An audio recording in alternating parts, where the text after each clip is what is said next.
Charlie अपने truck में robot को लेकर एक मैच के लिए जा रहा होता है। यहाँ पहुंचकर चार्ली देखता है कि उसके रोबोट का मुकाबला एक 500 कुंटल के सांड से है। ये देखकर चार्ली थोड़ा शॉक हो जाता है, पर फिर भी उसने इस मैच पर बैट लगा रखी थी तो उसे ये मैच करना होगा। चार्ली उस रोबोट को अपने रिमोट से कंट्रोल करके उस बुल के साथ बॉक्सिंग कर रहा था। शुरू में चार्ली अच्छा कर रहा होता है, पर वो वहाँ पर एक लड़की को देखकर भटक जाता है, जिसकी वजह से वो सांड रोबोट का एक पैर ही ले भगाता है। यहाँ पर चार्ली अपने रिमोट से उस रोबोट को कंट्रोल करने की काफी कोशिश कर रहा था, पर वो सांड उस रोबोट को पूरी तरह से खत्म कर देता है, जिससे कि चार्ली इस मैच को हार जाता है और शर्त पे लगाए हुए पैसे भी। जब चार्ली यहाँ से जा रहा होता है तो दो आदमी उसके पास आते हैं और चार्ली से कहते हैं कि उसकी जो एक्स गर्लफ्रेंड थी उसकी हाल ही में मृत्यु हो गई और चार्ली का बेटा मैक्स जो कि अभी 11 साल का है वो अकेला हो चुका है और अगर तुम्हें मैक्स की कस्टडी चाहिए तो तुम कोर्ट आ सकते हो। ये सुनने के बाद चार्ली अपना ट्रक उठाकर वहाँ से चले जाता है। जब चार्ली कोर्ट पहुंचता है तो वहाँ पर उसका बेटा मैक्स बैठा हुआ था अकेला, पर यहाँ पर मैक्स की कस्टडी लेने के लिए दो लोग और मौजूद थे। वो लोग चार्ली से कहते हैं कि वो मैक्स की आंटी और उसका हस्बैंड है, वो मैक्स को अडॉप्ट करना चाहते हैं। मैक्स की आंटी का हस्बैंड काफी वेल्दी होता है, वो चार्ली को मैक्स के बदले पैसे देने का ऑफर देता है, क्योंकि चार्ली मैक्स की मॉम को मैक्स जब छोटा था तभी छोड़ के आ गया था तो ज्यादातर समय मैक्स ने उसकी मॉम और आंटी के साथ बिताया था। तो यहाँ चार्ली पैसे लेकर मैक्स को उसकी आंटी को अडॉप्ट करने देना चाहता है, क्योंकि वो अमीर भी थे, वो मैक्स का अच्छे से ख्याल रखेंगे। पर मैक्स की आंटी का हस्बैंड चार्ली से कहता है कि हम 2 महीने की वेकेशन पे जा रहे हैं इटली, तब तक के लिए तुम मैक्स का ख्याल रखना। इस पर चार्ली और पैसे लेने का कहता है और इसके बाद मैक्स की कस्टडी चार्ली मैक्स की आंटी को सौंप देता है। और अब क्योंकि चार्ली के पास पैसे थे तो वो अब एक नया बॉक्सिंग रोबोट जिसका नाम नॉइजी बॉय था वो खरीदने जाता है। कहा जाता है कि वो रोबोट अपने सदी का सबसे महान बॉक्सर हुआ करता था। और अब इसके बाद हम चार्ली को देखते हैं जो कि बेला के जिम में था जहाँ पर वो रहा करता है। मैक्स के अंकल ने जो उसे पैसे दिए होते हैं वो उन पैसों से नॉइजी बॉय बॉक्सिंग रोबोट को मंगा लेता है। अब यहाँ उसके अंकल और आंटी ने मैक्स को चार्ली के पास छोड़ दिया था। मैक्स उसके पिता की तरह ही होता है जिद्दी। वो चार्ली को देखकर समझ जाता है कि मैक्स के अंकल ने उसे पैसे दिए हैं, वो उसे हिस्सा मांग रहा होता है, पर चार्ली किसी तरह मैक्स को समझाकर जेब के अंदर लाता है। और हम वहाँ पे देखते हैं कि चार्ली का मंगाया हुआ वो रोबोट भी आ चुका है, जो कि दिखने में काफी शानदार था। इस रोबोट में वॉइस कमांड भी होती है जिससे वो बॉक्सिंग कर सकता था। जब चार्ली उस वॉइस कमांड को यूज करता है तो वो रोबोट कोई रिएक्ट नहीं करता। ये देखकर तभी मैक उस रोबोट को जापानीज लैंग्वेज में वॉइस कमांड देता है तो वो काम कर रहा था। तभी यहाँ पर बेली उस रोबोट को इंग्लिश लैंग्वेज में रीसेट कर देती है। और अब चार्ली यहाँ से अपने रोबोट को लेकर अरीना बॉक्सिंग में जाएगा और फाइट करने। वो जब जा रहा होता है तो तभी मैक्स ने उसके ट्रक की चाबी ले ली थी और मैक्स चार्ली को यहाँ पर ब्लैकमेल कर रहा होता है। अगर वो उसे अपने साथ नहीं ले गया तो वो ट्रक की चाबी को गटर की पाइपलाइंस में डाल देगा। यहाँ ना चाहते हुए भी चार्ली मैक्स को अपने साथ लेके जाता है। और अब मैक्स चार्ली के साथ उस बॉक्सिंग कॉम्पिटिशन में पहुंच चुका था जहाँ यहाँ बॉक्सिंग रोबोट्स पर बैट्स लगा करती थी। और अब क्योंकि चार्ली के पास नॉइजी बॉय रोबोट था तो वो यहाँ छोटे मोटे रोबोट से फाइट नहीं करना चाहता, वो सीधा फाइनल में फाइट करना चाहता है। इस पर चार्ली को मैक्स समझाता भी है कि हमें छोटे रोबोट को हराकर पैसे लेके चले जाना चाहिए, पर क्योंकि यहाँ चार्ली पर लालच सवार हो चुका था तो वो एक ही बार में ज्यादा पैसे जीतना चाहता था। और अब बारी आती है फाइट की। चार्ली लड़ेगा मिडास नाम के खतरनाक रोबोट से। अब इनकी फाइट स्टार्ट होती है। चार्ली नॉइजी बॉय को वॉइस कमांड से कंट्रोल कर रहा था, क्योंकि चार्ली बॉक्सर था तो वो हर एक मूव को वॉइस कमांड के जरिए नॉइजी बॉय के रूप में फाइटिंग रिंग पर उन्हें इस्तेमाल कर रहा था। पर क्योंकि ये बॉक्सिंग फाइट इलीगल और अंडरवर्ल्ड में हो रही थी तो यहाँ पे कोई भी रूल्स मायने नहीं रखते। मिडास यहाँ पर बॉक्सिंग के रूल्स तोड़कर नॉइजी बॉय से फाइट कर रहा था। वो यहाँ अपने पैरों का भी इस्तेमाल कर रहा था नॉइजी बॉय को हराने के लिए, जिससे कि नॉइजी बॉय मिडास से हार रहा था। और मिडास ने नॉइजी बॉय को इस तरह मारा होता है कि उसका हाथ भी टूट गया था। और अब वो लास्ट पंच मारता है जिससे कि नॉइजी बॉय का सर धड़ से अलग हो जाता है। और यहाँ पर चार्ली इस फाइट को हार चुका था, जिससे कि मैक्स और चार्ली निराश थे। यहाँ से चार्ली और मैक्स ने टूटे रोबोट को लेकर जाने लगते हैं। रास्ते पर चार्ली अपने ट्रक को एक कबाड़ खाने के सामने रुकता है जहाँ से उन्हें कुछ पेयर पार्ट्स चाहिए थे अपने रोबोट को रिबिल्ड करने के लिए। चार्ली मैक्स के साथ चोरी छुपे उन पेयर पार्ट्स को लेने के लिए अंदर चले जाता है। यहाँ ज्यादा कोई खास सिक्योरिटी नहीं होती, इसलिए चार्ली और मैक्स उस कबाड़ खाने के अंदर बड़े ही आराम से आ जाते हैं। अब बारी थी यहाँ पेयर पार्ट्स ढूंढने की। ये लोग जब पेयर पार्ट्स ढूंढ रहे होते हैं तो यहाँ पर बारिश होना चालू हो जाती है। चार्ली को काफी काम के पेयर पार्ट्स मिलते हैं, पर तभी अचानक हम मैक्स को देखते हैं जो कि ढलान से नीचे गिर जाता है। चार्ली मैक्स को नीचे गिरता देख तुरंत उसकी ओर दौड़ता है। यहाँ मैक्स पानी के बहाव के साथ बहुत ही रफ्तार से नीचे आते जा रहा था, पर तभी अचानक वो किसी चीज में फंस जाता है। मैक्स जिस चीज में अटका होता है वो दरअसल एक रोबोट का हाथ था। तभी यहाँ पर चार्ली पहुंच जाता है और वो उसे वहाँ से निकाल लेता है। इसके चलते मैक्स काफी डर चुका था और मैक्स उस रोबोट को देखता है जिसने उसकी जान बचाई। वो पूरी तरह से मलबे में दबा हुआ था। मैक्स उस रोबोट को अपने साथ ले जाना चाहता है क्योंकि उसने उसकी जान बचाई, पर चार्ली ये नहीं चाहता था। मैक्स यहाँ पर पूरी रात उस रोबोट को मलबे से बाहर निकालता है और अगले दिन हम सुबह देखते हैं जहाँ पर मैक्स ने उस रोबोट को बाहर निकाल लिया था। वो उस रोबोट को खींचता हुआ चार्ली के पास आता है। वो चार्ली से काफी नाराज था क्योंकि चार्ली ने उसे उस रोबोट को निकालने के चक्कर में अकेला छोड़ दिया था वहाँ पर। इसके बाद चार्ली अपने ट्रक से मैक्स और उस कबाड़ के रोबोट को लेकर बैली के जिम पहुंच जाते हैं। जिम के अंदर हम बैली को देखते हैं जो कि चार्ली पर काफी नाराज थी क्योंकि अभी हाल ही में उसने नॉइजी बॉय को खरीदा था और उसकी हालत काफी बुरी थी। पर यहाँ बैली ने जो मैक्स को रोबोट मिला होता है उसे ठीक किया होता है, उसको रिपेयर करके और उस पर बैटरी लगाकर। यहाँ चार्ली उस रोबोट के पेयर पार्ट्स को बेचना चाहता था क्योंकि उसे पैसों की जरूरत है। पर मैक्स तभी आता है और वो चार्ली से कहता है कि ये मेरा रोबोट है, इसे मैंने ढूंढा है। और जब ये लोग उसे चालू करते हैं तो वो रोबोट चालू हो जाता है और चालू होते ही वो रोबोट मैक्स की ओर देखने लगता है और मैक्स की नकल करने लगता है, जिस पर बैली उसे बताती है कि ये दरअसल प्रैक्टिस रोबोट है, इसलिए इस पे नकल करने का फंक्शन मौजूद है जो कि अच्छे एडवांस रोबोट्स में भी नहीं होता। इसके बाद मैक्स उस रोबोट को अपने साथ ले जाता है और उसे साफ करता है। जब मैक्स उस रोबोट को साफ कर देता है तो तो उसे पता चलता है कि इस रोबोट का नाम एटॉम है और फिर वो एटॉम को लेकर चार्ली के पास जाता है। क्यों ना हम एटॉम के साथ बॉक्सिंग फाइट करें, जिस पर चार्ली कहता है कि ये प्रैक्टिस रोबोट है, ये एक ही बार में हार जाएगा। ये कहकर चार्ली मैक्स को मना कर देता है और रात में मैक्स सभी के सोने के बाद एटॉम के साथ बाहर गलियों में खेल रहा होता है तो उसे महसूस होता है कि एटॉम उसकी बातों को समझता है। अब हम अगली सुबह देखते हैं जहाँ पर मैक्स बेला के पास जाता है और वो चार्ली के बारे में जानना चाहता था, जिस पर बेला मैक्स को बताती है कि चार्ली इसी जिम में पला बड़ा है, उसे मेरे पिता ने बॉक्सिंग के लिए ट्रेन किया था। बेला मैक्स को एक पुराने अखबार का आर्टिकल दिखाते हुए बताती है कि यह आर्टिकल 2007 में छपा था, जब मशहूर बॉक्सर निको डैंडी के साथ चार्ली का मुकाबला था और मैं खुद उस बॉक्सिंग मैच में शामिल थी। वहाँ मौजूद सभी लोगों को पता था कि ये चार्ली और निको डैंडी की प्रैक्टिस फाइट है और उसे चार्ली को हराने के लिए ज्यादा मेहनत भी नहीं करनी पड़ेगी। पर चार्ली को यह सब नहीं पता था। वो बार बार मिको से भिड़ रहा था। मिको को उस मैच में यकीन नहीं हो रहा था कि एक मामूली सा बॉक्सर उस पर हावी हो रहा है और चार्ली भी पीछे नहीं हटा। उसने मिको की उस मैच पर धजिया उड़ा रखी थी। उस मिको की जो कि उस समय पर दुनिया का सेकंड चैंपियन बॉक्सर था। चार्ली अपने समय में बेमिसाल था। तभी यहाँ पर चार्ली आ जाता है और वो मैक्स से कहता है कि हमें 1 घंटे में निकलना है, तुम अपना सामान पैक कर लो। यहाँ मैक्स चार्ली से पूछता है कि क्या तुमने वो फाइट जीती थी। चार्ली उससे कुछ नहीं कहता, पर यहाँ बेला उसे बताती कि चार्ली ने मिको को अच्छी टक्कर दी थी। चार्ली और मैक्स अपने ट्रक से निकल चुके थे। यहाँ चार्ली को पैसों की जरूरत थी तो वो कुछ पैसों का इंतजाम करने के लिए जा रहा था। कुछ दूर आगे जाने पर चार्ली का ट्रक चैंपियनशिप की जगह से गुजरता है तो चार्ली मैक्स के साथ उस जगह पर चले जाता है जहाँ पर मैक्स देखता है कि ज्यूस, जो कि एक वर्ल्ड चैंपियन रोबोट है जिसके सामने अब तक कोई भी रोबोट नहीं टिका, उसने अब तक कोई भी हार का स्वाद नहीं चखा है। यहाँ मैक्स ज्यूस नाम के उस बॉक्सिंग रोबोट को देखकर काफी प्रभावित होता है। चार्ली मैक्स को उसका इंतजार करने के लिए कहता है और वो अंदर जाकर पैसों की बात करना चाहता है क्योंकि उसे पैसों की जरूरत है। और तभी कुछ देर बाद मैक्स देखता है कि वहाँ पर वही ज्यूस बॉक्सिंग रोबोट अपने मालिक के साथ आता है। वो काफी फेमस रोबोट था जिसके आसपास मीडिया और रिपोर्टर्स थे। तभी हम बॉक्सिंग रोबोट ज्यूस के ओनर और इन्वेंटर को देखते हैं जो रिपोर्टरों के सामने ज्यूस के बारे में बता रहे थे। ओनर का नाम युवा होता है और ज्यूस के इन्वेंटर ग्रेट टेक मसीडो, जो वहाँ पर कहते हैं कि ऐसा कोई रोबोट नहीं बना जो ज्यूस का सामना कर सके।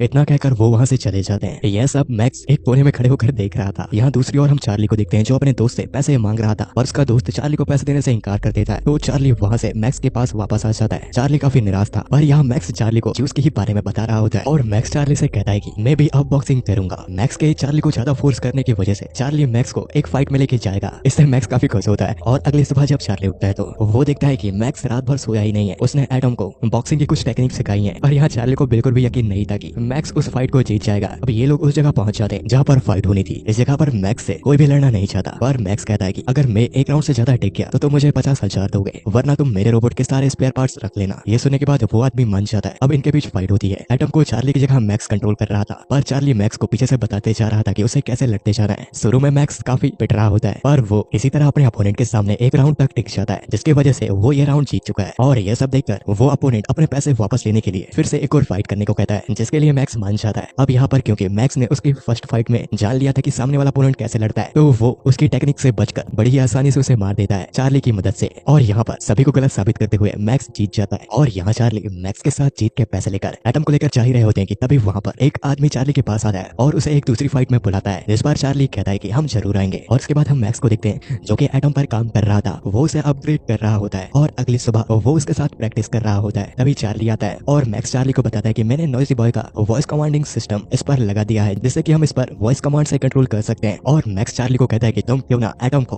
बॉक्सिंग रिलेटेड टेक्निक सिखाओ। और फिर हम सुबह सुबह देखते हैं जहाँ पर चार्ली उठता है और वो एटम को बॉक्सिंग की ट्रेनिंग दे रहा था, जिससे कि वो उन फाइटिंग टेक्निक्स को याद रख सके। मैक्स और चार्ली मिलकर एटम को पूरी तरह से फाइटिंग के लिए तैयार कर लेते हैं। एक एक करके एटम नई नई जगहों में जाता है, वहाँ पर फाइट करता है और फाइट्स को जीतते जाता है। एटम के जीतने के साथ साथ चार्ली और मैक्स बहुत सारे पैसे भी कमाने लगते हैं। अब एटम मशहूर होते जा रहा था। वो कोई भी फाइट को बड़े ही आराम से चार्ली और मैक्स की मदद से जीतते जाता था, जिससे कि हर जगह पर एटम की बात होने लगी। न्यूज मीडिया और रिपोर्टर्स भी एटम के बारे में ही बात करते थे। अब एक मैच के बाद हमेशा की तरह ही चार्ली और मैक्स उस मैच को जीतकर जब जा रहे होते हैं तो तभी वहाँ पर एक आदमी आता है। वो उन्हें लीग चैंपियन फाइट के लिए इनवाइट करता है। वो काफी बड़ी फाइट होनी थी, जिस पर काफी खतरनाक और बढ़िया फाइटर रोबोट्स आएंगे और उनमें ज्यूस भी शामिल था। इस लीग फाइट के लिए चार्ली काफी एक्साइटेड था। अब जब चार्ली और मैक्स एटम के साथ उस लीग फाइट में पहली फाइट के लिए तैयार हो रहे थे तो तभी वहाँ पर एक आदमी आता है। वो चार्ली से कहता है कि आपको मिस लेम्कुआ ने ज्यूस के कमरे पे बुलाया है। ये बात सुनकर चार्ली और मैक्स थोड़ा हैरान हो जाते हैं, पर वो मिस लेम्कुआ से मिलने चाहते हैं, जो कि ज्यूस की ओनर थी। मिस लेम्कुआ चार्ली से कहती है कि हमें तुम्हारा रोबोट खरीदना है, वो भी पूरे 1 करोड़ में। ये डील तुम्हारी फाइट की घंटी के पहले तक है, अगर तुम चाहो तो बेच सकते हो। चार्ली उसे बेचना चाहता था क्योंकि वो काफी मोटी रकम दे रहे थे, पर मैक्स एटम को बेचना नहीं चाहता और वो साफ इनकार करके वहाँ से आ जाता है। इसके बाद एटम का मुकाबला 2 सर्व वाले एक बहुत ही खतरनाक रोबोट से था। अब यहाँ पर एटम भी आ जाता है मैक्स के साथ डांस करते हुए और फाइट स्टार्ट होती है। यहाँ चार्ली एटम को वॉइस कमांड से कंट्रोल कर रहा था तो उसका अपोनेंट कंप्यूटर से कंट्रोल हो रहा था। फाइट के दौरान वो रोबोट एटम पर भारी पड़ रहा होता है। फाइट देखकर ऐसा लग लग रहा था कि एटम इस फाइट को हार जाएगा, पर यहाँ चार्ली अपनी बॉक्सिंग स्किल दिखाते हुए उस रोबोट को टेक्निक से मात दे रहा था और वो फाइट के आखिर में उस रोबोट को नॉकआउट कर देता है। अब यहाँ पर काउंटडाउन चालू होता है और वो रोबोट यहाँ हार जाता है। इस फाइट को एटम ने जीत लिया था और यहाँ एटम के जीतने के बाद मैक्स